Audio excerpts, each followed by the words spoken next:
What's going on, my diehards, my degenerate gamblers, MMA fans all around the world? How is everybody doing today? Welcome back to the Die Hard MMA podcast on Pub Sports Radio. We are coming off an absolutely brutalizing UFC 298. And you guys know me. I will never lie to you. I will never shrink away from anything. We're having a tough start to the year. I'm going to be honest with you. I was really hoping to kind of get things back on track this past week at UFC 298. And wrong week to go dog hunting. I thought, I was hoping that maybe Anik was going to, do the kicker's jinx for us, where he was like, no underdogs have made it through on this card. And it didn't matter all the way up until Ilia Topuria. Dogs went like 11-1, and I played a couple of small dogs. I was heavily invested in on the Mackenzie Dern fight, and I added the under 2.5 on that one. Very frustrating when she got dropped and looked like she basically kind of rolled over to protect herself, threw in the towel a little bit there, and the ref didn't step in to stop it. Ended up being a phenomenal fight, but I ended up finding a way to lose both sides of that bet. Lost the under, lost the Dern side of things. Tough night for your boy. But we are going to get back on track, and we're going to do that by getting right into UFC Mexico. This card is absolutely stacked, and I gotta tell you guys, I'm bringing in the big guns for this one. I am incredibly honored. We have a special co-host on the show today, a man who I've always crossed my fingers that maybe one day I'd share the camera with, but was never sure it was actually going to get there.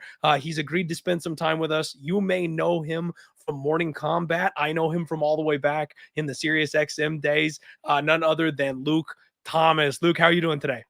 I'm doing well. How are you? Thank you for having me. No, thank you so much for coming on the show, man. I'm fighting for my life over here. I don't know if you can tell. I apologize to everybody. I told the viewers I was a little sick, under the weather on Friday. It's only gotten worse, so this is not my normal voice, but the show must go on. I heard about the betting too. Boy, that was a weekend. That was a weekend to go chalk. It sounds like you did the opposite. Sorry to hear that. Oh, thank you. I appreciate that, man. I am pretty much known for being a dog hunter. I like to look for the plus money, where people are punching each other in the face, right? Like, I always try to make an argument for getting the plus side of that number. But yes, this was a very, very bad week to go with the plus money sides of things. The casual bettors in Vegas for the weekend that parlay up, 8 or 9 favorites in a row, they did just fine on Saturday. Yeah, it was an interesting event, certainly. This one should be good, too. The Mexico City event should be really good. Absolutely. I am very, very pumped to go ahead and break down this fight card with you, man. It is a long one, though, so we had better get into it. First and foremost, got to shout out my guy, Dixon Sider, in the chat with a donation. Thank you so much, my friend. He's reminding me about the OnlyFans fade. Luke, I don't know if you know about this. It's a gambler thing. If one of these women's MMA fighters has an OnlyFans, the betting community has decided that means you just bet against them until otherwise told, and it seems to be working. You know what? I hate that is true, but that is fucking sorry. Can we curse on this one? I apologize. Absolutely, go nuts. Okay, dude, I didn't know that's a thing. By the way, that is super, super funny. That is actually quite fun. I'm gonna tell BC about that. He's gonna love that one because I'm not saying he has an OnlyFans account, but if he did, he'd be subscribing to all the strawweights. I know that for a fact. So research purposes, of course. Only. Yes, the most professional conduct among us. Yeah, man, that's, honestly, though, it kind of makes sense to me just a little bit that not, I'm couch jockey, right? Like, I can't say jack about these professional athletes, but when you're making, twice your UFC paycheck taking pictures on the weekend, how motivated are you to really advance your fighting career, as opposed to some of the ones that are out there, blood, sweat, and tears, grinding it out, refusing to eat picks? it kind of lines up. Some of the flare outs have been more successful on OnlyFans. So, at first I didn't really want to recognize it, but my guy Dixon here in the chat coming back, and he keeps being right.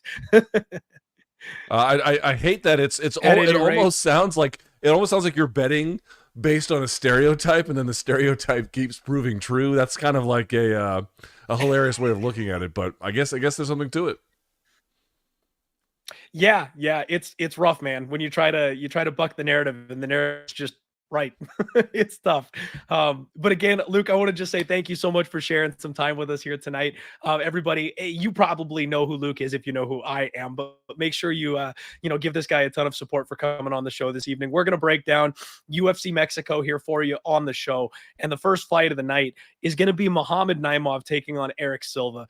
And Luke, this one's really interesting to me because Erik Silva is a guy that I still can't quite wrap my head around as far as him being in the UFC.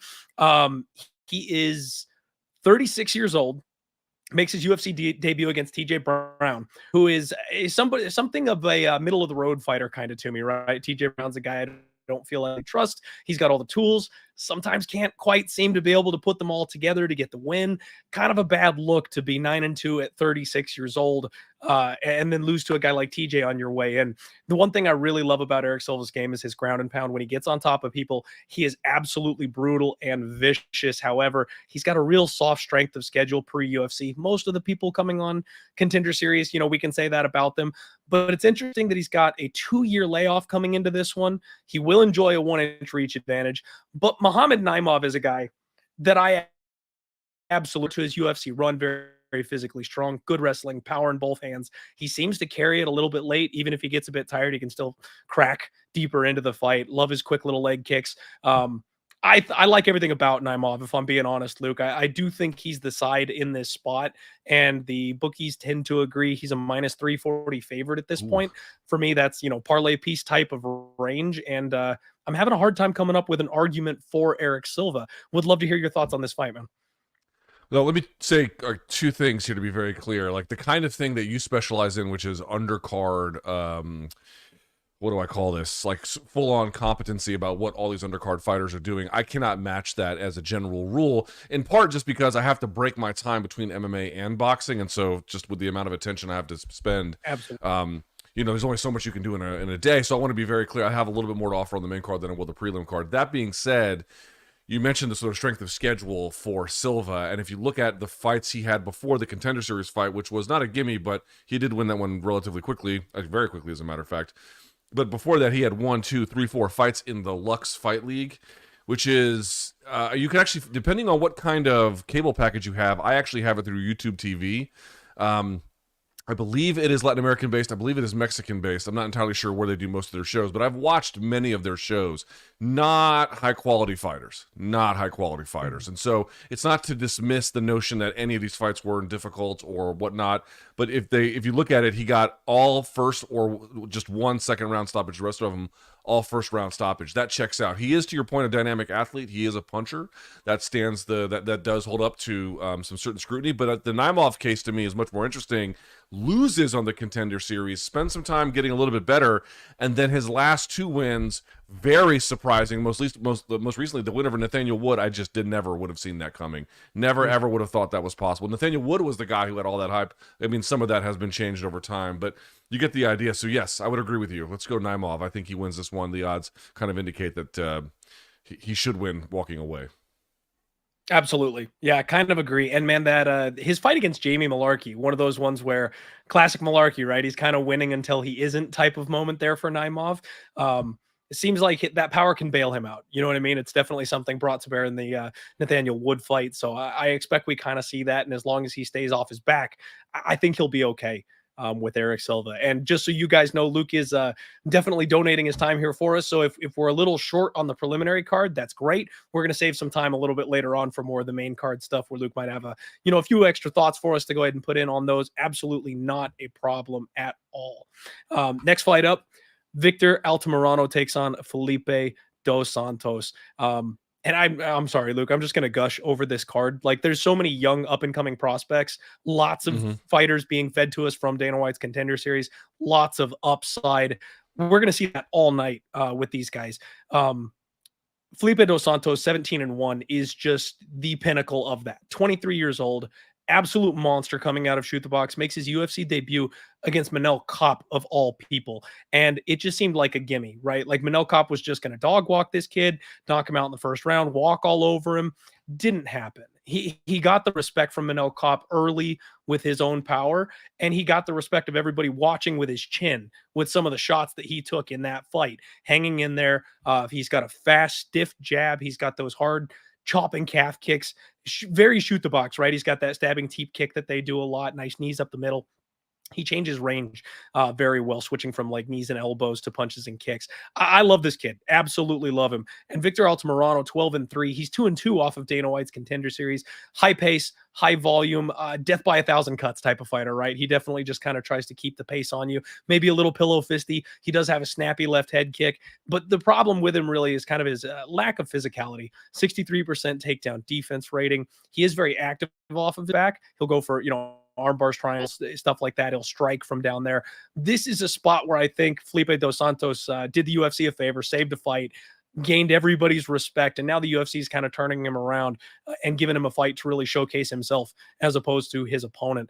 Felipe dos Anjos, a minus 285 favorite. Again, we're talking chalk on this card. It's going to be interesting to me, Luke, because I think it was UFC Noche was the last big UFC card, and the Mexican specs had a horrific showing, if I recall correctly. It almost seems like the UFC has turned things around a little bit to give some better matchmaking to their opponents. And maybe I'm missing a UFC Mexico card between the two. I remember one very recently that just didn't age well for those prospects. I like Felipe dos Santos in this spot a lot, and Victor Altamirano he's a warrior. He's tough. He'll hang in there. But I just think the power advantage, the youth advantage, the speed advantage, it's all going to be on the Dos Santos side. Yeah, I mean, I would say that there probably is. Again, I wouldn't call the matchmaking super soft, but I would say that they're obviously leaning towards helping some of the hometown guys do a little bit better in cases where they're in certain cases. But this one with Dos Santos, I don't think is going to be a great example of that. I mean, I really agree with your analysis. You go back to the numbers on the Kopp fight. First of all, he attempted Felipe Dos Santos in this fight. And this is while getting drilled a bunch. 310. I mean, that's an attempt, right? I understand that's not the successful rate or even the significant strike success rate, but nevertheless, that's an enormous amount of volume, especially under duress. So that's one thing I would like to point out. And then round for round, this is Kopp to Dos Santos, the numbers that they were landing. Again, these are quantitative, not qualitative totals. 36-32, 37-35, 39-32. He's right there with him the entire time. And Kopp is, again, quantitatively, and Kopp is one of the best guys in the world. And I thought he certainly had his moments along the way. So fully agree that Dos Santos is going to be here to shine. Probably finishes on the feet. I don't know how much ground action you're going to get out of this one based on both fighters' proclivities, but I like Dos Santos big here, yeah. Yeah, all right. Glad to hear we're both on the same page here for these first two. All right, man. This is fun. All right, everybody. We've already got 76 live viewers. Let's hit that like button here. We got Luke. I better see a like from everybody in the chat here today. So come on, smash the button for us, and let's get us back up and over that 200 mark where we usually are. Next up, we've got Luis Rodríguez taking on Denise Bondar, and this is where things get interesting, Luke. This is a good one. So I actually didn't even remember Luis Rodríguez. I had a tough time with this one. Had to kind of go back and look him up. 16-2. He's making his UFC debut. And one of the reasons maybe I didn't remember him is because he lost his Dana White Series fight to Jerome Rivera.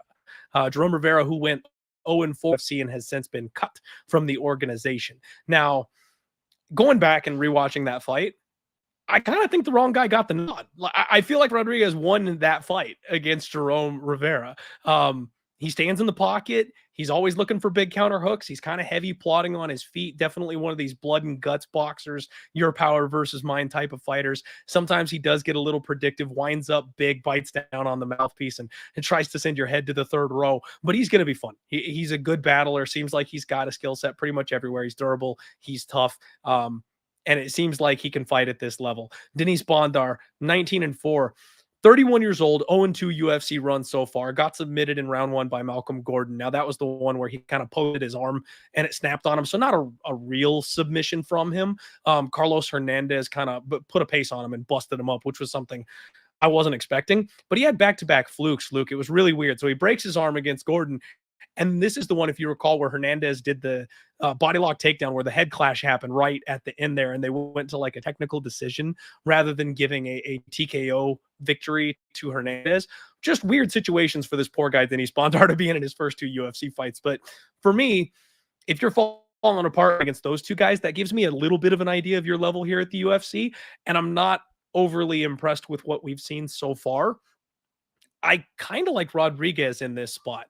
Bondar will have a 4-inch reach advantage. And the one thing that previously I was looking for from Bondar was his ability to scramble and wrestle on the regional scene. He showed a lot of that, and he was really good at it. It seemed to be kind of his ticket to getting a victory. And it just doesn't look like that's translated over to the UFC level. Maybe if he can get that going, he can save his UFC run and kind of surprise some people, get back in the win column. This is a very closely in fight. -115 on the Luis Rodríguez side, -105. So very, very slight underdog, not even enough to give you plus money on Denise Bondar. I got to shout out one of my previous guests here, Uncle Wheezy. He's a regular on the show. You guys know and love him, but he's our favorite statistician for the UFC, Luke. And he straight up called out Denise Bondar as being a fraud on the show. He felt like this guy is fraudulent. He's not going to make it at the UFC level. And I kind of laughed and like let him do his thing and was like, nah, he's going to be all right. And I'm kind of scratching my chin. I'm like, geez, man, maybe Wheezy was right. I don't know. We'll find out on Saturday, but I do lean to the Rodríguez side here. Listen, I'm not gonna front with your audience at all. I don't care about this fight, nor these 2 guys. It's just one of these 2 situations where I think Rodríguez,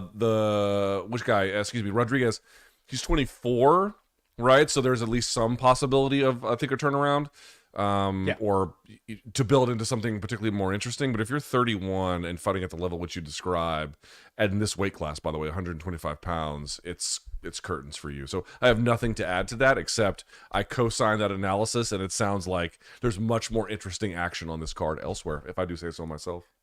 I completely understand. This would be what we call a filler fight. So, hey, guys, good luck. I'm trying not to flip coins as much this year. That's absolutely a coin flip fight where, maybe we like the younger guy a little bit, but I can't really go too hard on either person there in that fight. Yeah, next up here, though, we have got Claudio Puelles, Luke. Now, this one's interesting. Claudio Puelles takes on Faraz Ziam. Claudio Puelles, the king of the knee bar. Right, this guy came kind of out of nowhere. Slick grappling. Well, that was kind of his calling card for 2 fights in a row there. So he got a bit of a reputation. Didn't work on Dan Hooker though. Luke did not work on Dan Hooker. I will let you know. A lot of fighters these days are kind of combing the YouTube pages and clipping people for saying stupid shit after their fights.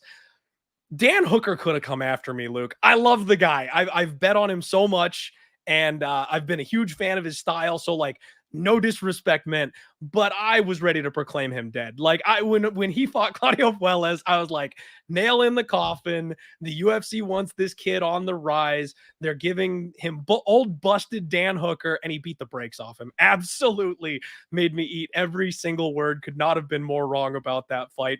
But Puelles is just 27 years old, 12-3, taking a bit of a break, about a year and a half, I think, since that fight. So I would expect improvements from a 27-year-old with the kind of hype he has, with the kind of athleticism and skill set he's already got. This is a good time in his life to maybe take a little bit of time off and hit that pavement, right? Like, do some work, do some training, buffer, build those skill sets.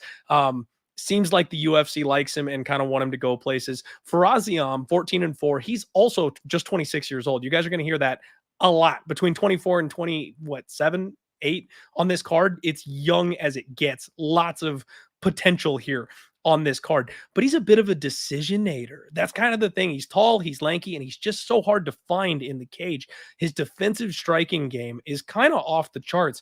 It's very difficult for his opponents to really hurt him with much of anything because he's got great eyes. He's very defensive, very sound, very elusive, not a ton of power, but he keeps a very measured pace. I do kind of worry that he'll lose some close fights as he moves up in competition level a little bit, just because he's not doing quite enough. He's got a 75% takedown defense rating. Wrestling has been a big focus for him. He seemed to struggle with that when he first got to the UFC, and he will enjoy a 3-inch reach advantage here in this spot. I'm kind of tempted to go back to the well with Claudio Puelles here, Luke, just because it takes a long time to get those grappling chops up.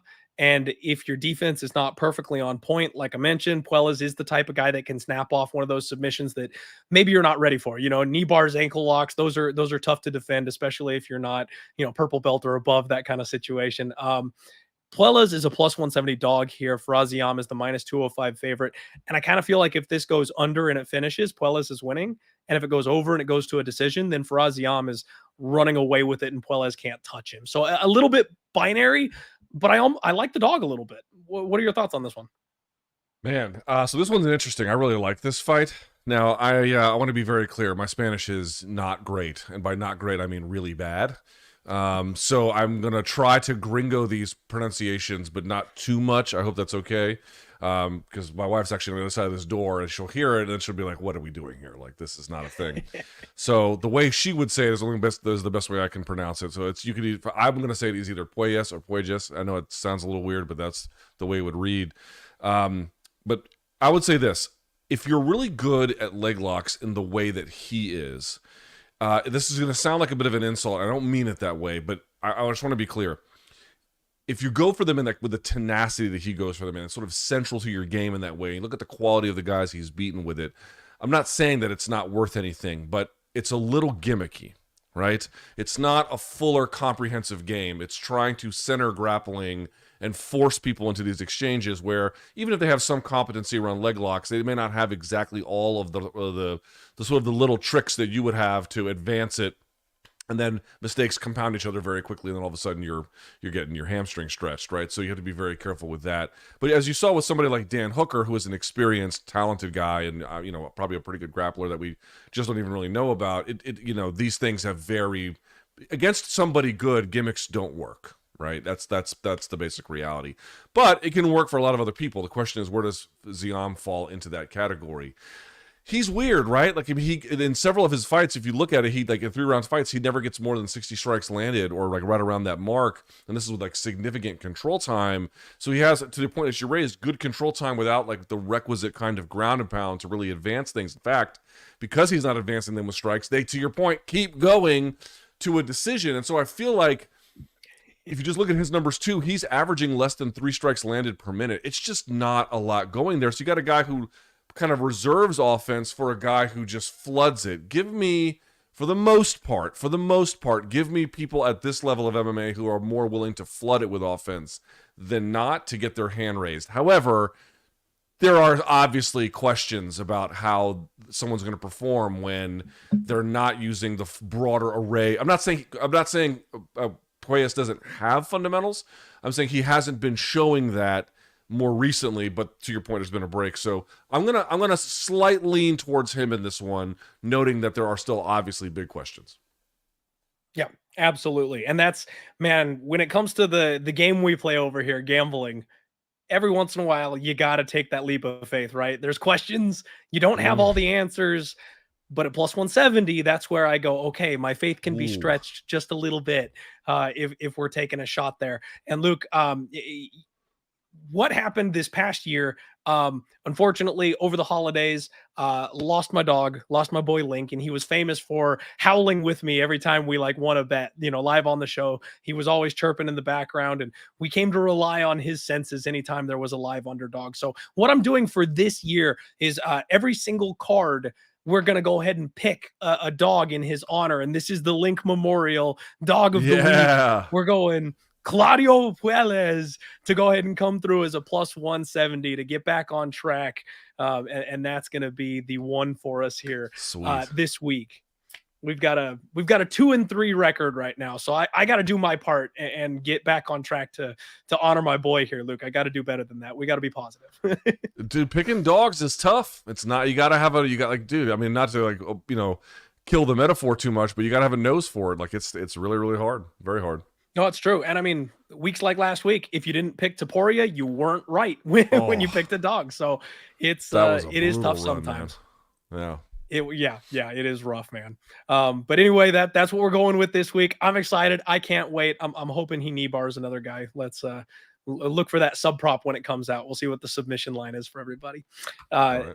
Next fight up, we've got Edgar Cháirez taking on Daniel Lacerda for what, the 14th time I think that we have talked about and broken down this freaking fight. They're obsessed, Luke. They're obsessed with it. We can definitely put this one in the filler category and be very brief on this fight. We've got 0-2-1 Edgar Cháirez taking on 0-4-1 Daniel Lacerda. I will say that I think Lacerda is probably the best 0-4 UFC fighter we've ever seen. Like he's got the skill set everywhere, but his gas tank is brutal. The meme of CJ Vergara sprinting around the cage to tire him out just to then be able to turn the tables on him. I bet CJ that night, Luke. I was incredibly grateful for his high fight IQ play there, but that was ridiculous. And it makes it very, very hard to trust Lacerda. Cháirez is kind of a power striker. He does have long strikes. He got the respect of Tetsuro Taira real quick with those big power bombs. Like the way he slips and rips, but low IQ, man. Like he went grappling with Tetsuro Taira of all people after hurting him on the feet. Big no-no there. The question for me here is that Cháirez absolutely can be a little bit of a low volume power striker. And that's where I think Lacerda may or may not have an opportunity to win his first ever UFC fight, because if you're not pushing him, he may not gas. And then if we're kickboxing for 15 minutes at a mild pace, Lacerda's probably better than Cháirez. So very slight, ugly lean to the underdog here. More than likely, Cháirez probably wears him out and clips him with something big in the third or the fourth round. But I can't lay minus 345, Luke, on a guy that's 0-2-1 in the UFC. I couldn't be brought to do it. So there's going to be a big question for me because this one's at elevation. Mexico City is it's a higher elevation than Denver, actually considerably higher elevation than Denver. Oh, that's going to play it's a massive role, man. So here's the thing. Cháirez is normally out of Entrin Gym, which is Tijuana, which is not super elevation that I can recall. Certainly not the level of Mexico City. But I don't know how much he's been doing. I don't know how much either of these guys have been trying to acclimatize to Mexico City. That remains, by the way, a massive, massive point of contention, which is why it's great we actually have a flyweight main event, right? Because we don't have the same kind of concerns. Also, I will go to my deathbed saying Tony Ferguson's best performance is his one against Rafael dos Anjos in Mexico City for 5 rounds, had no problems with cardio the entire way through for a 155er. It was ridiculous to watch. That still, to me, remains, but it's a huge litmus test of prep and quality and everything else. And if there's gas tank issues on a guy, I think at sea level, if you actually watch the first fight, dude, Lacerda gets Cháirez down with ease. I mean, he had head inside singles the whole time, and Cháirez had like really weird answers for it. But if there's going to be any kind of a gas tank concern, then it's going to flip for me the other way. Give me Cháirez, take a bit of a flyer on him. But again, with both of these guys. No, I hear you. And Luke, thank you so much, man, because I told you I'm dealing with sick brain here. I'm not as sharp as I normally am. The elevation is something that can't be understated. And I think that's actually what happened in the CJ Vergara fight as well. If memory serves, that was at a higher elevation fight as well. And with Lacerda's gas tank. No, that was San Antonio, I believe. Okay. One of his fights was that was the one where he got TKO'd by the Victor Altamirano. It was that was back in Salt Lake City. Now that also is at elevation. And by the way, I'll double check here. I believe Mexico City is at higher elevation than Salt Lake. Let's see. Okay, I'll double check. And that's a huge factor. And Altamirano doesn't knock people out, folks. Doesn't knock people out ever at all. That was complete exhaustion from Lacerda. Great point. Oh, dude. Salt Lake City is at 4,265 feet. Mexico City is 3,000 feet more than that. So pack a lunch, kids. You know what I mean? It's about to get crazy. I love it. I absolutely love it. And the joys of being a public gambler these days, Luke. My guy, Sean D in the chat with a $4.99 donation. Here's 50 cents for every unit you lost on Saturday. Sorry, brother. Couldn't resist. Much love. Sean, I love you. I hate you, but I can't deny it. Thank you very much for the donation, my guy. Oh, brutal. All right. Jesus Aguilar takes on Mateus Mendonça, I think is how you end up pronouncing that. Even though it's spelled I think it's Mendonça. Mendonça? It's almost like, Okay. if you look at it, it's like a lot of Portuguese and Spanish terms are like kind of close to each other. This one looks to me like a Portugueseification of Mendoza. Okay. Okay. I'm about as white as it gets, Luke. Oh, My I'm not grandfather much better. my grandfather is full blood Mexican, and he would be ashamed at my pronunciations because I got none of it. Got absolutely none of it. So I struggle my way through these names, and the YouTube comments just rip me apart for trying. But anyway, we've got Aguilar 1-1 off Dana White's Contender Series. Last fight, KO'd Shannon Ross in 17 freaking seconds, and I'm coming off a bad card betting, Luke, but going over these guys in their fights sounds like I'm coming off a bad lifetime because I bet Shannon Ross that night.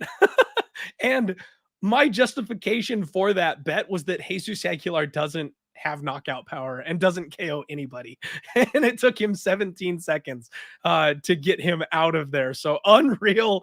Another bad wrong read there from me, but definitely not Jesus Aguilar's normal calling card is punching power.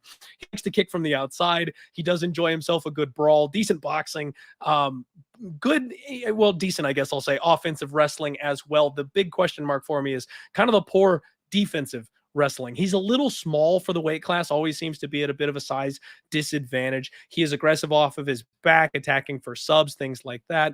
But he's got a 0% takedown defense. Now, small sample size, he's tried to defend exactly 2 takedowns in the UFC so far. 0 for 2.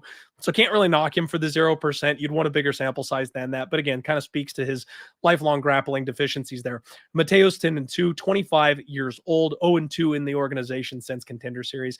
But he's had a bit of a tough run, Luke. Like, they threw this guy to the freaking wolves. He got Javid Basharat in his UFC debut. And then after that, he got my guy Nate Maness. And I called that upset. Nate Maness basically hurt him with like 2 shots as soon as they got within striking range. But Mateus is kind of a relentless off-pressure fighter, and then he really mixes in the grappling. Good, strong double legs. He will jump guillotine every once in a while, which I don't like when fighters put themselves on their back, but given Aguilar's deficiency, I actually think Mateus has like a real clear path to victory in this fight to just be the guy on top. He's got a 9-inch reach advantage in this spot, so striking, he should be able to keep himself clear if he does want to play that game as well. He's a short favorite in this spot. Pardon me, the voice is starting to go. He's a short favorite in this spot. I think he was minus 130 a little bit earlier today. Looks like he's been bet up to about minus 140, minus 150. And I think I like Mateus in this spot, Luke. I think I like him decently well to kind of get on the horse here and get his first UFC win. Yeah, another weird one, this fight, in terms of guys and their run in the UFC, and like, how do you compare the two?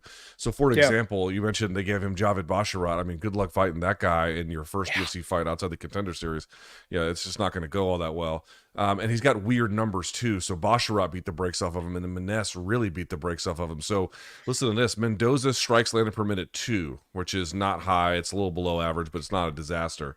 Strikes absorbed per minute is 6.25. I mean, you got not only a negative differential, a monster negative differential at that, but weirdly, Jesus Aguilar, 1.69 strikes landed per minute, 1.03 absorbed. It's a positive differential with 2 of the smallest numbers I've ever seen in those categories. Like, really, really weird. And yet he's almost good for 3 takedowns per 15 minutes. But as you kind of pointed out, not really an authoritative grappler in the sort of the 360 sense. I think I take a flyer here on Mendonça as well, as you indicated. Not really the easiest run, but just a little bit better about putting offense together in a more systematic, effective way. Yeah, I'll lean with the Brazilian here. I'm glad to hear we line up on that. And, Luke, I wonder, the fight with Nate Maness, I think, really hurt those striking numbers because he played heel hook. He fell back and went for a leg lock, and Nate just pounded his face in. Like, there's no striking response to that, but they're clicking that counter every single time Nate Maness lands a shot there. So I think that's every once in a while numbers lie. You know what I mean? I think that's one of those ones where if you don't really remember how the fight went or go back and rerun the tape the way some of us degenerate gamblers do every single week, you'd look at that number and be like, oh my God. But I think that fight accounts for maybe a lot of that discrepancy. So, fingers crossed here. It's a risky business backing this kid who's 0-2 to start. But I'm going to go right back to the well that I just don't think Jesus Aguilar hits all that hard. And I think this kid can take him down and stay safe on top of him. And he will fight with a better game plan than Shannon Ross did. We can only hope that last one is true. Agreed. All right. We are moving right along, everybody. Let me get this next fight queued up here. Next up, we got Cristian Quiñonez taking on Hani Barcelos. And this is another one. Look, I never would have picked this fight out of a hat, Luke. These are two wild names to be seeing next to each other, but it should be a damn fun fight, if I do say so myself. Cristian Quiñonez is 18-4, 1-1 off contender, 27 years old. Started by somehow KOing Khalid Taha. Still, I think the only guy to ever do that. Bit of an early stoppage, hit him with a big power shot, and the ref stepped in, and Khalid got up, eyes clear, was, what the heck was that? Like, he's incredibly durable. Probably should have let it go, but I understand why the ref thought he was like hurt and maybe out. Most humans would have been, but Khalid is a freak. It seems like Quiñonez gets a little disrespectful of his opponents when he comes in with his offense. He wants to get in there and bang and put his power to use as quickly as he possibly can, but he drops his hands and he wings big shots looking for the kill, and it leaves him wide open. He's been finished 4 times already. That's that life and death style that he likes to fight with. He will have a 3-inch reach advantage over Barcelos here in this spot, and he's got a solid Goku tattoo. Raoni, on the other hand, Raoni, sorry, 17-5, 36 years old. He's 1-4 in his last 5. Quite the fall from grace for Barcelos here in this spot. A guy that a lot of us felt maybe in his younger days could have been in the contender circle. He's got all the skills. Very well-rounded, good striker, good counters. He's got the ability to wrestle. He can scramble. He's got submission offense. He's durable as all get out, but he's having a tough run like his young guns at the upper echelon of the division here. He's only been KO'd 1 time. That was by my boy Umar. God willing, will tell by the end of the year and cash a futures bet here for me. The big thing I see, I think, in this fight, Luke, is that I think Hani should have a real big grappling advantage in this spot if he decides to go to it. His body lock is good. He's very physically strong. We've seen him take Kyler Phillips. He kind of dragged him around the cage with that body lock and took his back a couple times, but Kyler is just so slick and slippery. He was able to reverse those positions, get out of the bad spots, kind of reset the position. That's that I think Cristian has available to him. So I kind of like Raoni Barcelos to go ahead and get the win here. But, with these aging fighters, when they do start getting knocked out, sometimes that durability just goes. Raoni is another short favorite here, -162. Looks like you can get +135 or so on Cristian Quiñonez. And I think Cristian's kind of KO or bust in this spot, if I'm being honest. I will tell you what, you mentioned that we've had some records that they look poor numerically, but then when you look at who they fought, you're like, there's a little bit more to the story. Also, by the way, I think Mendonça, I didn't mention in the last fight, I think he's got like a 7 or 8 inch reach advantage. Something absurd I want to point out there. To keep in mind 9, in his I think is what the UFC stats say on the site. Crazy, right? So, but getting back to this one, I mean, here's what I'm going to say in the case of Barcelos. You're right, 36 years of age. It's usually when there's been a clear decline in ability, but he lost to Kyler Phillips, Umar Nurmagomedov, as you mentioned, who finished him off, Victor Henry, and then Timur Valiev. Now, those are not necessarily all the biggest names in the world. Those are all quality fighters. Kyler Phillips is severely underrated. Victor Henry, this was the guy that got his balls super destroyed in the Middle East. And the doctor was like, I forget what happened, but the doctor was like, you're lying or whatever it was. Yeah. And he was like, the doctor said he was making it up and tried to make him fight. What? Just ridiculous. And this is a Josh Barnett trained fighter. Dude, Victor Henry's really good. These are like really good guys he lost to. So it's pretty clear, okay, you can kind of put Barcelos out of the sort of upper middle echelon of the division. He's not losing to chumps, but he can't beat like, quality guys at this stage either. The question is Quiñonez that guy? I don't think so. So even though these odds are close, and again, I'm sort of picking the Brazilian every time. Maybe this is like my old school biases, because 20 years ago, if you had a card, it's like, who's going to win, the Mexican or the Brazilian?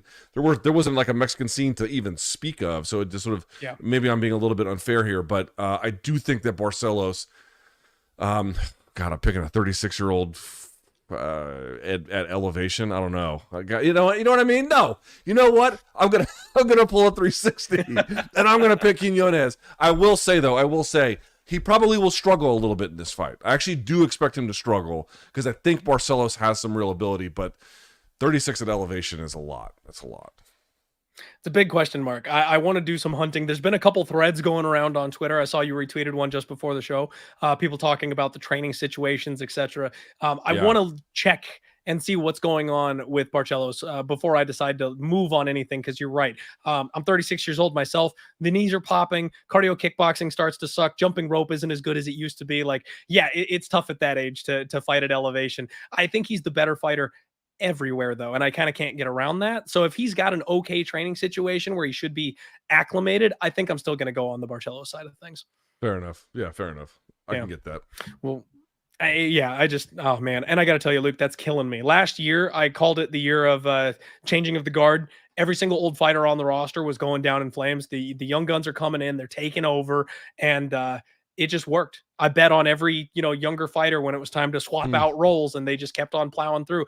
And this year, I found myself biting on a couple of old mangy veteran dogs, and it's not going so hot. It's still, the young people still seem to be coming in and taking over. So as MMA as MMA gets more developed as an industry, and so there are better tiers separating fighters, there are better best practices. You can get them in small gyms, you can get them in big gyms. Then there begins to be sort of a level of systemic quality to all of these places. So then what becomes a differentiator? One would be weight, but of course they're all the same size, approximately. But another one, of course, is going to be age. Age is, people want to think it's willpower. No, it's not. It's age.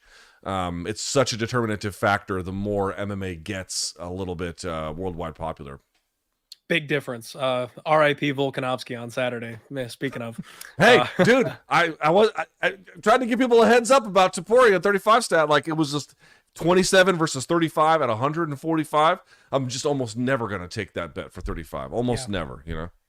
It's funny, Luke. The only reason I did it was because it was Volk. Like, if it was any other person in that exact situation, but I'm like, you got to beat him. I got to see it with my own eyes. Yes. I'll I mean, if there's a guy who king. could do it, it would clearly be him, right? I mean, super, super technical, and we don't have to get off the track here, but if you put it on, imagine, okay, so let me ask you this. Not to say that Volk wouldn't be in great shape, but at 35 against a 27-year-old, and if it was at elevation, it would make you begin to reconsider these things in very palpable ways. This is what I mean about this one. 36 at 135, and you got to make sure you have good cardio. I don't know, Yeah. It's tough, man. It really is. Young man's game. That's why I'm on this side of the camera. Yeah, same. Fuck all that. Yeah. All right. Next up, we've got Manuel Torres, and he is taking on Cristian the Problem Duncan. More Dana White's Contender Series action coming at you hot and fast, Luke. We have got Manuel Torres 14-2, 2-0 since getting to the UFC, both by round 1 KO. He's been very impressive since he got here. Stands very tall, long stabbing front kicks, lots of feints. He took a flush 1-2 from Mota, who we know cracks like a mother in round 1, and he shook it off. Like, he is hittable, but he is durable. He switches ranges very well. That step in elbow that he landed left Mota on the ground for 5 minutes out cold. Like, this guy is nasty with his power. Does have some tall man's defense, does lean back when he gets out of range a little bit, swings big hook. He's got nasty clinch knees, and he's another guy that drops his hands coming in, getting aggressive. I think somebody somewhere will be able to snipe this kid eventually. The question is when. He will have a 2-inch reach advantage over Chris Duncan, who is 11-1, 30 years old, training out of American Top Team. He's also 2-0 since Dana White's Contender Series. And Luke, I got to tell you, I was absolutely I was wrong again on this one. Hey, Marshall! You ever get tired of being wrong? I do! I really do, but I'm tired! I thought Chris Duncan was going to be an absolute faded. And, his Dana White's Contender Series was that Hail Mary comeback win where he was getting bopped all over the place. He's rocked, he's wobbled, he's hurt, bites down on the mouthpiece, swings one big shot, and ices his man. And he's gone 2-0 since then. I've bet against him both times, and I've been like, no way. I don't believe it. He's not real. He's going to get chinned again. He's going to get hurt. And every time he stepped into the cage, he's just looked better. And on top of him looking better, looking like he's a bit more durable, which again, that's subjective. Obviously, it depends on who he's fighting, who he's hitting. You don't just have durability improving, but his cardio looks better, which does help the chin. His game plan is better, which I think is the biggest piece of the puzzle to all of this. He's not as wildly aggressive as we saw him being on the regional scene on Dana White's Contender. So he's kind of had a more technical approach to his fights, and it seems to have served him well. He still has that stupid big power on him. He's a little bit lower volume, but it looks like he's working behind a jab in his last fight a little bit more. I am kind of frozen on this one because, Luke, I'll be honest with you. Every time I flip sides, when I circle somebody and I'm like, I'm going to fade the crap out of that guy, and then I bet on them after being wrong 2 or 3 times in a row, that's the time they get me. They just stick the knife in a little bit more because I'm wrong again. Like now that I'm trying to support you. But I lean to Cristian Duncan here. I know that this is the Mexico card. Torres is going to be the hometown guy, but I just can't get over how wildly, insanely reckless he is when he comes in and how hittable he is. He's a minus 155 favorite as Torres. Duncan is a plus 130 underdog. I think violence is the answer. Like no matter who wins this fight, it's probably going under and in a hurry. But I kind of think the dog is live here. You know what's kind of amazing about this is that Manuel Torres has a win from 2022 over Frank Camacho. Years and years and years ago, I trained with Frank Camacho, Frank the Tank Camacho. And Frank is the man. Frank is, the crank, excuse me, what am I saying? I'm talking about, what's the movie? Frank the Tank, with Will Ferrell. What the hell's the movie? Yeah, Old School. I forget right? now. Which one? Is that Old School? I think that's Old School. Yes, excuse me. Yes, he's the crank. But great movie. Frank is, just a, listen, he was a kind of a bite down on the mouthpiece guy. That's no real secret. But a great guy and a tough as nails guy. And obviously, he's been through a bunch of wars. So by the time this one came around, I don't think he's in the same necessary condition. But I cannot, for good reason, pick against the man who beat Frank. So give me Manuel Torres in a very unscientific way of looking at it. That's fair. Nothing wrong with riding your boy. It's like coming, a runner up, right? You want to lose to the champion type of thing. Yeah. Right. Hey, you beat my guy fair and square. Let's see what you got. Exactly. All right. Next up, we got some women's MMA action here. Yazmin Jauregui takes on my girl, Sam Hughes. Love this girl. Absolutely love her. She's one of those blood and guts, effort and war type of fighters, and doesn't have the athleticism that a lot of her opponents do, but she has the work ethic to overcome that. She has the cardio and the gas tank, the never quit to just keep coming forward and just breaks people. The UFC has tried to feed Sam Hughes to multiple up and coming prospects, and she's won, I believe she's 3-1 in her last 4. So she's been kind of spoiling the show for a lot of people, and they're just running it back here, Luke. Yazmin Jauregui is the one who's supposed to be winning this fight, 24 years old. 10-1, athletic as all get out. If you guys have seen her Instagram lately, dear God, her abs are off the charts. She has taken this fight extremely seriously. Great jab, keeps a good high guard, big right cross. She is fast, and she's got a strong Muay Thai style with great footwork. Big question is her durability, Luke. She does have 100% takedown defense, which I think could cause Sam some problems in this spot. But again, we bring in that elevation talk. If we're talking gas tanks, if we're talking the person I trust to keep pushing, it's my girl, Sam Hughes. And I told you, I lean dog more often than not. I can't bet this one in good faith because I know the kind of athleticism gap there is between Sam and Yazmin. I will be looking to live bet this one, Luke. That's the trick. Because if Sam survives and you start to see her opponent's mouth hanging open, she will step on the gas pedal until the ref waves her. Like, she does not quit. So I'm not parlaying Yazmin. I'm not banking on her to do anything crazy. Sam is super live in this spot if she can get out of round 1, if she can wear out Jauregui. And I got to pick my girl. You guys know that. Total bias. I love Sam Hughes. I want her to win this fight. Man, I don't feel nearly as strongly about Sam as you do. I recognize what you see, especially the last 4 fights, excuse me. She's generally done quite well.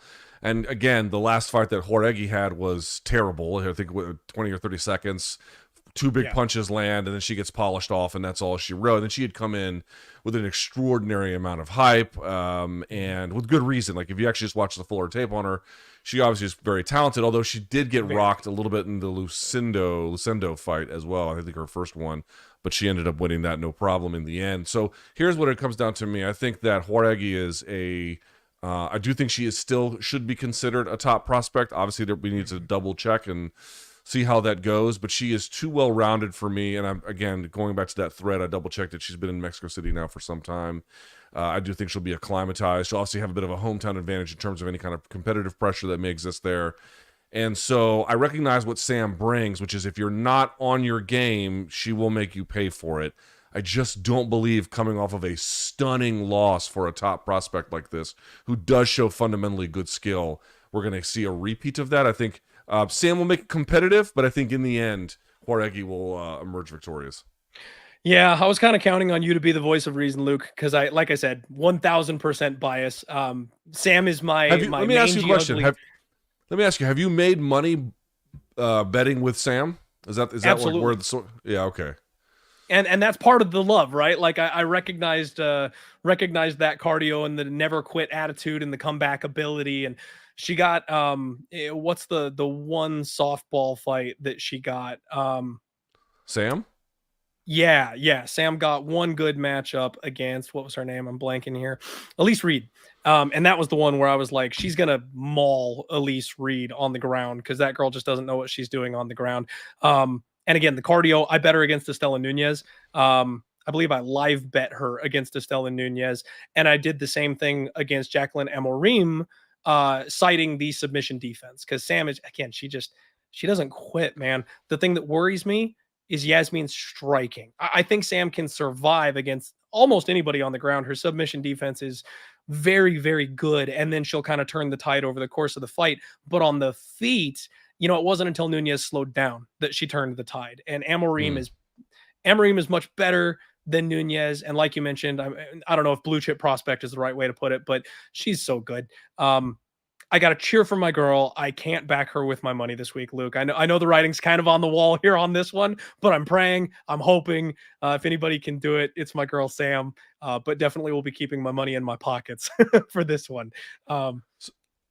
So another thing to sort of consider here when we're looking at this, I don't have much to add in terms of the X's and O's, but what I would say is Sam Hughes has 4 fights all in the Apex. She did fight on the UFC 287 card, which was Pereira Izzy 2, but she was the opening bout on this. In turn, this is the opening bout on the main card, and she has an opponent who is something of a burgeoning Mexican star. There's just a lot more visibility, a lot more of a crowd that's going to be there, a lot more people sort of cheering or for her opponent, booing her. Someone as kind of steeled as she is, I don't know that she'll be rattled. But again, you add that in, you add elevation in, you add in that Jauregui is coming off of a terrible loss and probably extremely motivated.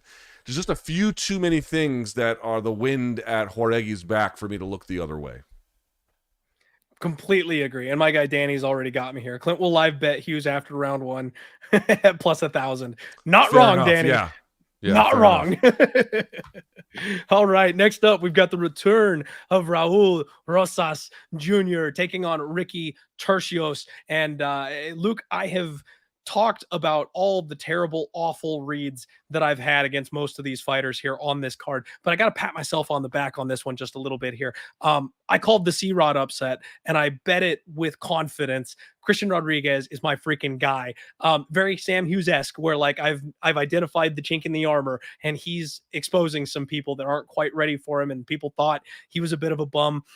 Love that kid. Money train for me. Can't wait for his next fight. Anyway, back to Raul Rosas Jr. This kid seems to have early onset man strength, Luke. Like I can't believe it. 18 years old, just incredible grappler. The UFC got him back on track with his fight in his last one against Terrence Mitchell, where he just went grade ape on him. It took him down, beat the brakes off of him. No grappling needed, just pounded him out until it was over. Good to see him kind of have a show and get back on track here. I think they're going to bring this kid up kind of the right way at this point and lead him along so he has time to evolve and grow into that frame, get established at the UFC level. They're not going to rush him too much, but I do frankly think he's special.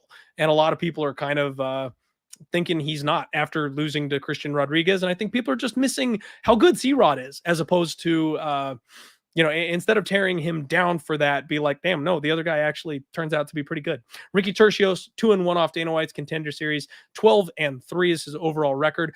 Both his wins, Luke, by split decision. Very, very tough situation here for Ricky because he could be 0-3 in the organization. He will have a 4-inch reach advantage coming into this fight. 45% takedown defense. He gave up 7 to Kevin Natividad. He gave up 6 to Brady Heastan. Somehow walked out with a victory in both those fights. I think the wrestling is going to be the story here in this one, man. This is a great fight for Raul Rosas Jr. to just get back on track. And again, I see a lot of people trying to argue for the other side here on this one. I don't think death by 1,000 cuts, pillow-fisted Ricky Turcios is the guy you want. I think it's Raul Rosas Jr., probably by decision. He's coming up on being a $3 favorite here in this spot, and I think it's justified. So I generally agree with where you're headed, but I will just back up a step. I have not been impressed by Raul Rosas Jr., and that's going back to watching him on, I think, the Contender Series, and then from there, the UFC. Now, let me be clear about something. When I say I'm not impressed, I'm not saying he's bad or some fraud. That's actually not my point. But there are a lot of people being like, oh my God, he's the next big thing. And I'm like, he could be. He hasn't shown that to you yet. There's no fight you can point to me with a quality opponent that you can say there is a methodical application of skill against a knowledgeable, resisting opponent. It doesn't exist. And so my point is, what is he, 19 now? Or, 19. He's still he 8, obviously, or whatever. I mean, barely able to drive. Oh, he's 19. You're right. I'm sorry. Yeah. Yeah. He obviously is skilled for that age, but I want to be clear, it's for that age. Like, I've seen prodigy grapplers. They're much better than him. Mika Galvao is a prodigy grappler. BJ Penn in his prime was a prodigy grappler. They're far better than Raul Rosas was. So just to make that very clear. However, he does have skill. He is gung-ho, if nothing else. He obviously is a good athlete as well. Turcios, I mean, if you watch that Natividad fight, he gets him down with ease like it's nothing. And I'm like, yeah, you can't do that against someone who is, for where he is in his development, Rosas Jr. is a bull, right? He's going to get right in your face. He's going to pour on the offense. This is what I mean. If I've got someone who's going to be like bending to the will or applying the will at this skill level of MMA, you can almost always bank on someone who's just trying stuff. But to that point, Rosas has more than just that. He is a good fighter. The only thing I object to is this idea that he's got championship potential written all over him.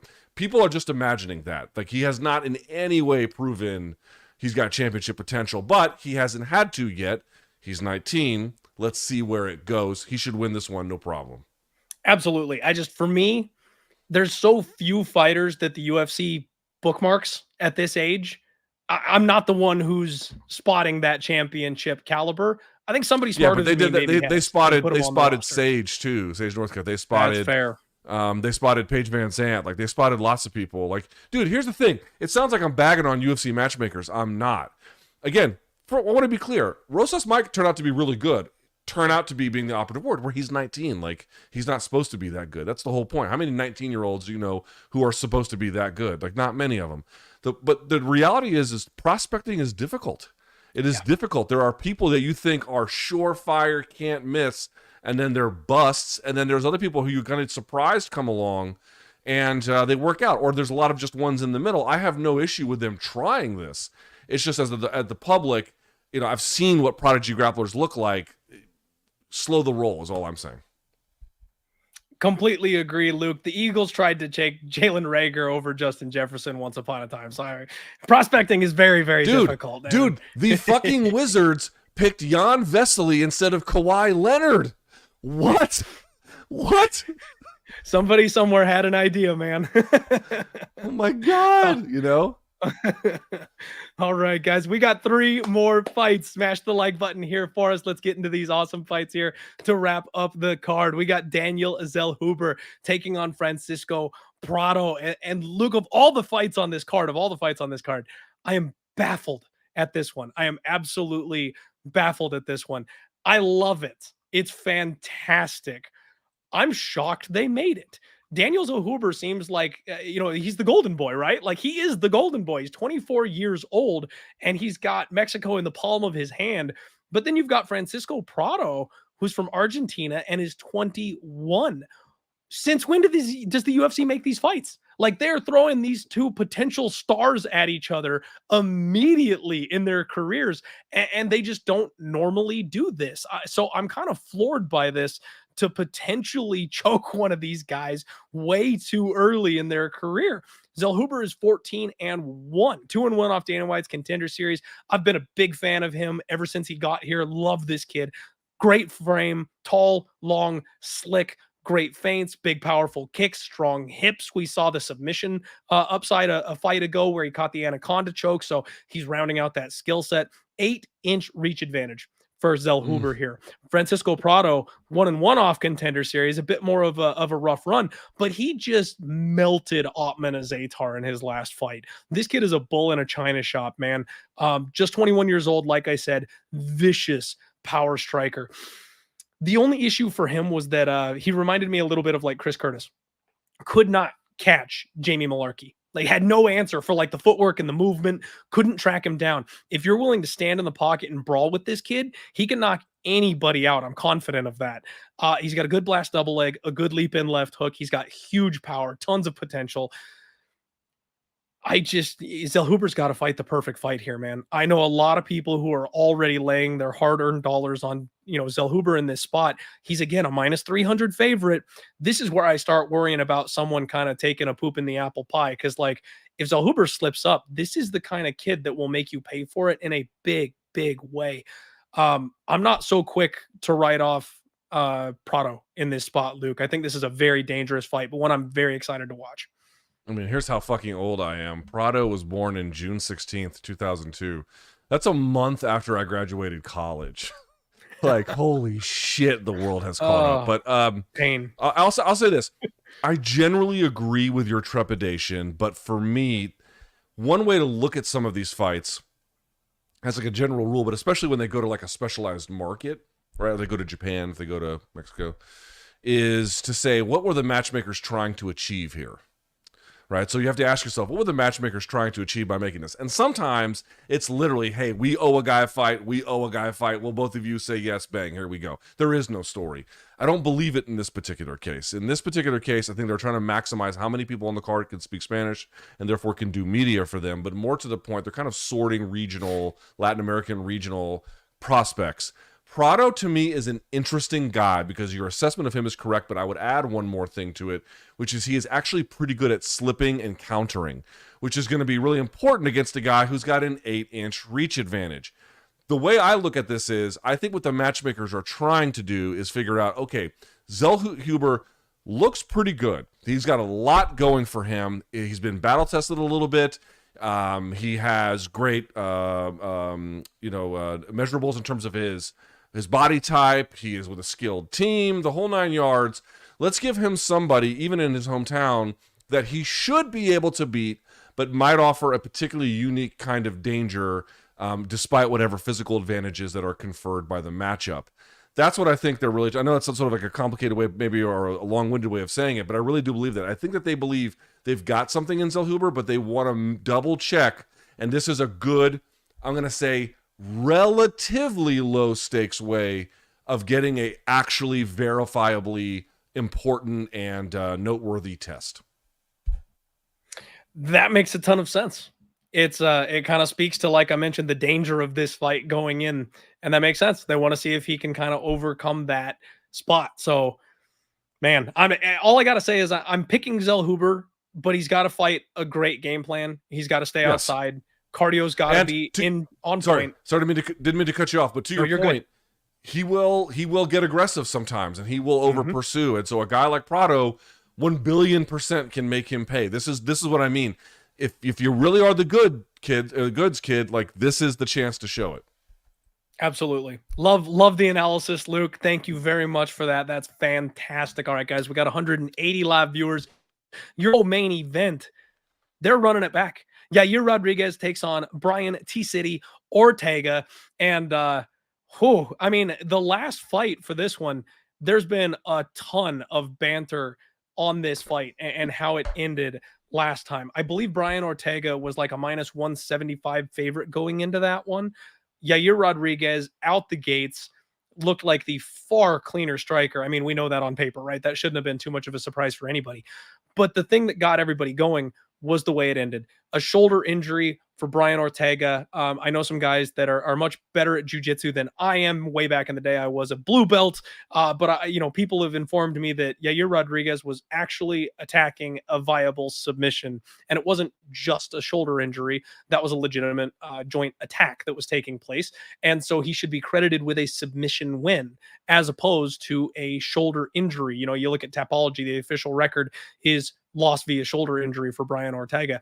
And they're saying that Yair Rodriguez should get the credit for knowing exactly what he's doing in that spot. So now we've got a decent gap of time here. Yair Rodriguez, since then, got the brakes beaten off of him by Alexander Volkanovski, got the interim title and subsequently lost it. And now this is the running it back for Ortega. He hasn't done anything since that fight. It's been 2 years almost since Ortega's been in the cage, and he's fighting the same opponent coming back here, except this time the odds have flipped. Since we saw that last fight, the odds makers have determined that it was backwards, and you've got Brian Ortega as a plus 145 underdog. Extremely interesting for the line to be flipped and for them to come back. I have questions about the condition of Brian Ortega. You never know what older fighters are going to look like when they come back from injuries and things of that nature. He's 32. He's not crazy old, but still, you never know if people are going to heal and be all the way better at that point. But now both have had time to game plan and prep for each other a second time. It's going to be about adjustments. And I'm very curious to see what those adjustments are. Luke, you're not going to catch me dead laying this kind of chalk on Yair Rodriguez when he was supposed to be an underdog in the first fight. I still will say that Brian Ortega should have a massive grappling edge regardless of that first outcome. And if this fight gets into the grappling realm, I think he's the side. Comes down to whether or not he's capable of doing that here in this fight. Yair could just beat him up on the feet this time. But no two fights are ever alike. So the way that first fight ended, I kind of almost expect the second fight to last a little bit longer, with both guys being a little bit more aware of what the other one's capable of doing. We've got a 2.5 total. And instead of picking a side, I might bet over 2.5 and just kind of bank on this thing going the distance. How do you play this fight? What do you think? Jesus. Well, the first time they fought, we didn't have a whole lot to go on. It didn't last very long, a little bit under a round. And Ortega was getting tuned up. He was getting tuned up on the feet and even on the ground. Obviously, there's a question about like what ultimately caused it and what it should have been. But even then, it was like who was reacting to whose offense there. Yair is just incredibly potent all the time, and it can be his downfall against very precise, very good guys like a Max Holloway, who is durable too and will kind of, get the fight ugly when he needs to, but has a real clear overall system of offense, has so many tools in his tool belt, was able to use wrestling in that fight to win. And then, of course, Volkanovski was able to get the better of him as well. But, and I realize that, Edgar before that and blah, blah, blah. But, dude, he only loses really, and he was losing to the Korean Zombie until but he technically only loses to like really, really good guys. Ortega fought once in 2020, not at all in 2021. Oh, sorry, he fought Volkanovski in 2021. Rodriguez in 2022, not at all in 23, and then here he is back in 24. I mean, I understand wanting to avoid the betting action. I, too, would not touch this one for any number of different reasons. But there's a big part of me that's like, okay, Yair could get caught here. That's true. And Ortega does have a lights-out clamp. And what I mean by that is there are certain jiu-jitsu guys who have like good wrestling. They can pass really well. They have a very clean mount. It's balanced. They have a really methodical system of attack. And then there's other guys who, with their gripping, whatever they're doing, they can immediately latch on very quickly and they don't have to adjust at all. The initial clamp automatically puts them in a serious threat to submit. Ortega has that. So you saw that with, for example, with Volkanovski. He clamped onto that guillotine and came about as close as anybody has to putting him away. He really does deliver that. But, dude, he was getting pieced up before that by Rodriguez. And so if Ortega goes in there and chokes him out from the back, you would not be surprised. I really wouldn't. But short of like Yair being too giving in terms of his offense, and I think he's been much better about how to be effective without being overly reckless as time has gone on. hello, he's much more active in order to get these kinds of reps against very quality opponents. I kind of like Yair in this one. And I'll tell you what, I don't know what they're going to do with Ilia Topuria, but for folks out there who don't speak Spanish, do not underestimate even a little bit how big of a fight Ilia Topuria versus Yair Rodríguez would be for a Spanish-speaking audience in particular. The beef that these guys have and the media cycle that's going on in Spanish language is huge, huge. That would be a big fight. So not only an interesting contest here on its own terms, but significant stakes as well. That's a great point. He was very most recently holding that interim title as well. So a big show out type of win probably gets Yair right back into the conversation, Luke. Excellent point. When it comes to betting, you can't always lean on Narrative Street, but definitely something that we need to consider and think about. That was something that kind of was lost on me. I have a Movsar Evloev champion at the end of the year ticket in my pocket. So crossing my fingers for the old beef fight of that's a ballsy call. And dude, Topuria is right about him. Topuria, when he was like, yeah, I'm not fighting Max and I'm not fighting Ortega, I'm like, all right, guy, come on, you're going to hold the belt. You got to fight who's in front of you. But when he says like, yeah, I know. I was like, time out on that shit. But however, when he's like, dude, who's this guy finished? There's something to be said for that. Absolutely. And they've got beef, right? Like from back on the regional scene, they were supposed to get matched up. So that was the game plan, Luke. I was like, if Topuria takes the belt, I think by the end of the year, Movsar gets a crack. So 18-1, easily I just hedge out and I bet Ilia Topuria win and if they fight. And it's an easy way for me to like cash. But neither here nor there. I do want to let you know, though, Luke, you mentioned the moment that Ortega had Volkanovski in that choke. He turned purple, veins popping out of his head. I had the under in that fight. And then Volkanovski turned the tables and beat the brakes off him. And his cornerman had to like pick him up and put him on the stool. Yes. I didn't cash that ticket, Luke. It's one of the few bets that like keeps me up at night, that I'm like, I know I was right. And I still lost the bet. And every time I bring up Ortega, I get like PTSD flashbacks of that night. Dude, and anybody else, they would have been snoring. Anybody else. Yep. I truly believe that. Anybody else would have been snoring. He got the one guy who could resist, man. Crazy. And then he almost got TKO'd. And then almost anybody else, like if his cornermen just don't like pick him up off the floor, they probably call it. Like the fight's over. He can't stand up. But they somehow like lifted him to his chair and let the bad beats in betting. I'm a masochist. All right. Main event time, everybody. We've got Brandon Moreno, the assassin baby, my guy, taking on who is my other guy. I hate this. This is like Cejudo and Merab last week. Just two guys that I absolutely love going head to head here. Brandon Raw Dog Royval promised chaos every single time that man steps into the octagon. The first time they fought, Luke, I actually bet Brandon Royval. I felt the line was wide. I felt people didn't really understand how good he was at the time, and they were just not giving him his due credit. That's the night his shoulder popped out, and Moreno got like the TKO victory because he wasn't able to defend himself in that spot. I am so happy we get to run it back to see what actually takes place in this spot. The problem is, I love both these guys, so I'm a little bit like biased going in, oddly enough, on both sides of the fight here. Moreno is so good. He's so well-rounded. He's my number one all-time moneymaker. I called every single thing that happened in the Figueiredo quadrilogy just perfectly, and we stacked cash on that fight. So like I've got a very good read on Brandon Royval in general. I'm sorry, not Royval, Moreno. I believe Moreno has the technical advantage almost everywhere, but that's true of almost every Brandon Royval fight. This man causes chaos and then thrives in it and is one step ahead of you when you don't know what the next position is. Moreno is one of the few people in the world that I feel like can actually keep pace with him. In those jiu-jitsu scrambles on the ground, the positions, the awareness. I feel like Moreno has slightly better power. His boxing is more technical, and then he can survive in the grappling. I worry a little bit about his age and the durability simply because of the wars that he went through with Figueiredo. That could be a problem. but short notice at elevation, like we talked about. I know Royval trains at elevation, generally speaking, and he's a cardio machine, so it shouldn't be an issue, but short notice always a little sketchy at elevation, a little sketchier, even for someone who's generally in shape.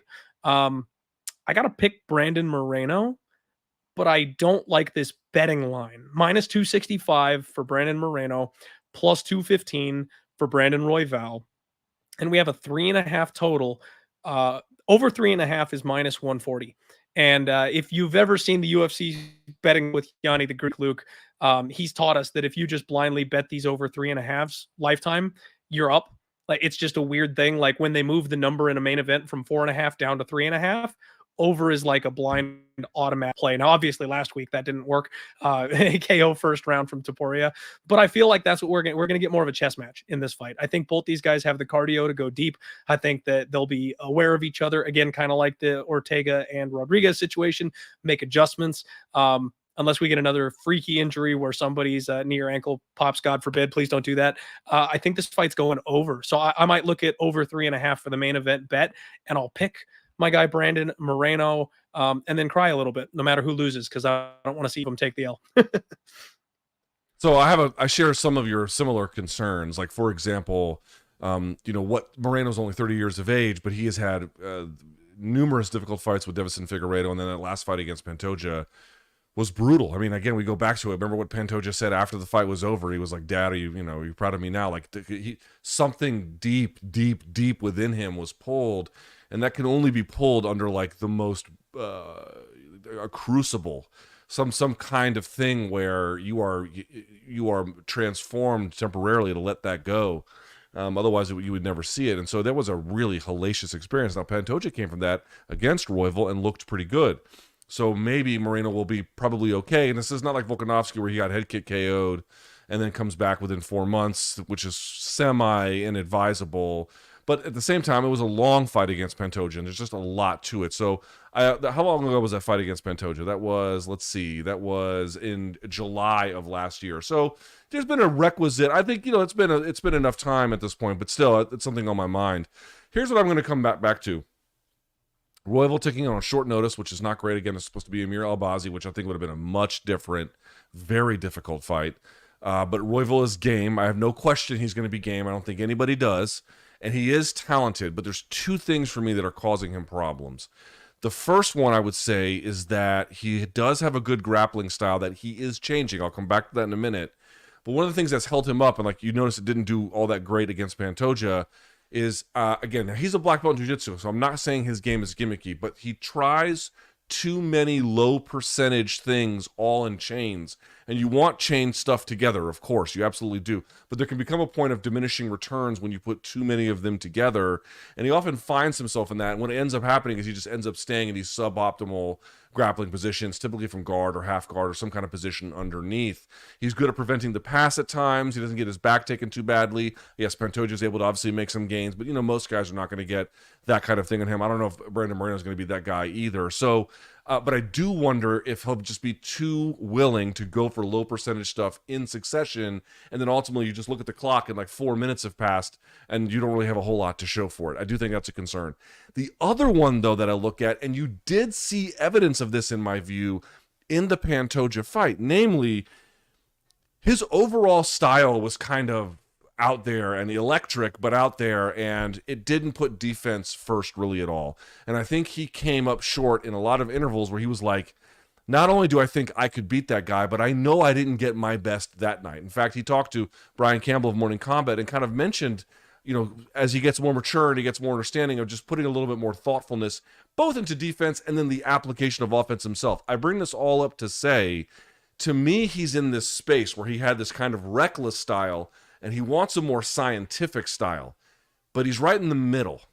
And when you're in the middle, you haven't got all of the kinks worked out yet. You don't know when do I hit the gas here? Because now you're trying to dial yourself back and you don't have all the right senses, or you just haven't figured out exactly, hey, how do I get a game that's more defensively responsible without making too many trade-offs in offense? To me, he was making too many trade-offs in offense against Pantoja, partly because that's what Pantoja was doing to him, but also partly because he was making some suboptimal decisions. And so, for all of those reasons, I will go Moreno as well. but I'd be curious to see what kind of trouble he can give Moreno. And I would say that, if Moreno is showing any signs of decline from the fight against Pantoja, or all the wars, I should say, would not be one.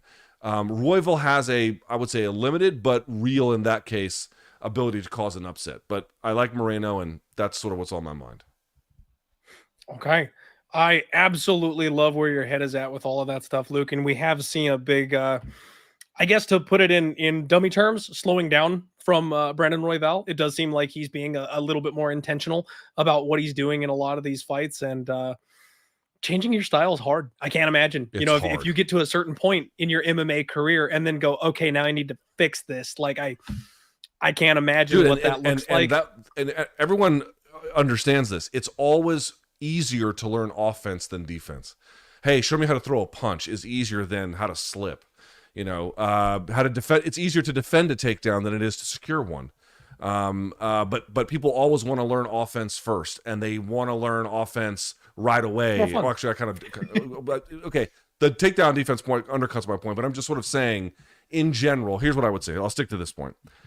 People want to learn offense first, and they want to learn it offense. And then for some people, offense can be your defense, right? I think for Volkanovski, when he's cooking, it kind of is his defense a little bit. But I think for Royval, he's trying to really go to a different place. And I think once he gets there, by the way, he's going to be a nightmare. I really believe that. I just think he's kind of locked in that middle spot, and it's hard, man. It's hard to change your swing when you're Tiger Woods. It's hard to change your pitching mechanics. It's hard. It's difficult to do. So we'll see how he does. I love it. Absolutely love it. And this is the beauty of betting these days is we've got that parachute pull of the live bet. Like if something starts going wrong, you start to see Brandon Moreno maybe being on the wrong side of these types of things. With Royval being the underdog, you'll have an opportunity to live bet him and maybe get out if you've got a parlay anchored on Brandon Moreno or something along those lines. I think this fight goes long. Like I mentioned, I like the over. I'm glad we're both picking the same side here on this one, Luke. This was fun, man. That'll do it. That was the entire card. And folks, I got to tell you, please support Luke. Give him all the kind words. He stayed a little bit longer than he was supposed to help us break down the main and co-main event here on the show. Luke, I just want to express the gratitude from the bottom of my heart. I don't get starstruck very often. It's weird. I've been to a couple UFC events and met a couple people and stuff like that. And especially the fighters and stuff. I don't know. I feel like I've analyzed them so much that I'm like, oh, cool. Like just not kind of that thing. But you've always been kind of like a bucket list name for me. I've been listening to you for so long, and maybe it's the podcast thing that like I've always kind of looked up to you and the way that you've done things. And this was an absolute honor, and I'm so grateful for you to come on the show and break these fights down with me. So thank you very, very much. The floor is yours. If there's anything coming up that you want to advertise, tell people maybe that haven't heard you where they can find your shows or what you've got coming up or anything like that. I always like to give my guests a minute at the end of the show to go ahead and let everybody know how they can be supported.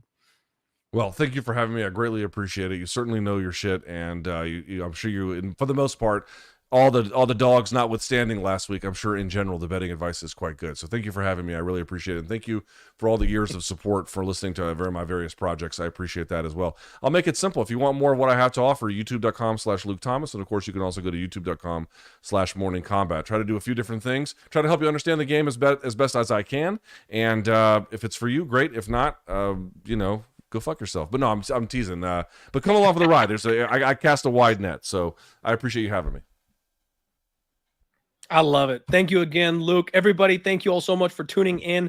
We got to get back on track. As you know, I will post my plays on social media to make them official. And we got to get out of this giant hole that I've made for myself this year. Thankfully, we're only 2 months in, so I've got some time to get it sorted out by the end of 2024, but definitely an uphill battle here for myself. Get out there, be good to each other, and call your mom. Make sure you check in. Make sure you say hi. I know we forget to do that every once in a while, but check on your mom. Everybody have a great day, and of course, let's roll.